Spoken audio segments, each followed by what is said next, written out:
Nasi nangoti ndimbopindawo mubindu rangu iri ndichimboona kukura kuita chibage, ndichimboona kukura kuita muriwo uri munomu. Zvakangofana life yako mwana waMwari. Yakafanana nembesu idzodzi dzakarimwa kudai idzi. Dzimwe nguva ukasagona kuishanda zvakanaka unogona kushaya goho, dzimwe nguva unogona kuriwana. But unoziva here kuti mulife mako mune anonzi madestiny helpers. Madestiny helpers anomutswa naMwari. Ndo zvakafanana nesu. Saipa papa imwe nguva tine vamwe vatinobatsirana navo kusakura mumunda, nevamwe vatinobatsirana navo kusangana na kuti mmera wedu ukure zvakanaka. Life yako inoda kudiridzirwa. Life yako inoda zvimwe zvinhu zvokuti ive inobudirira.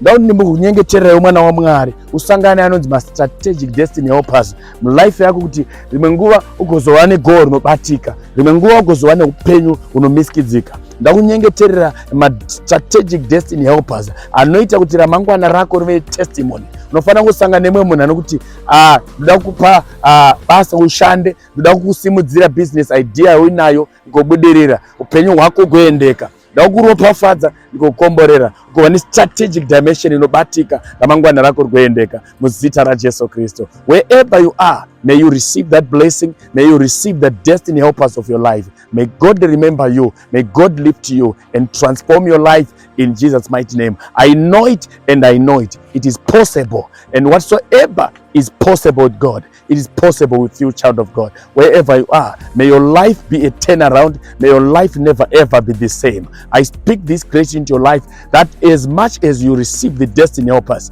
let your life never ever be the same.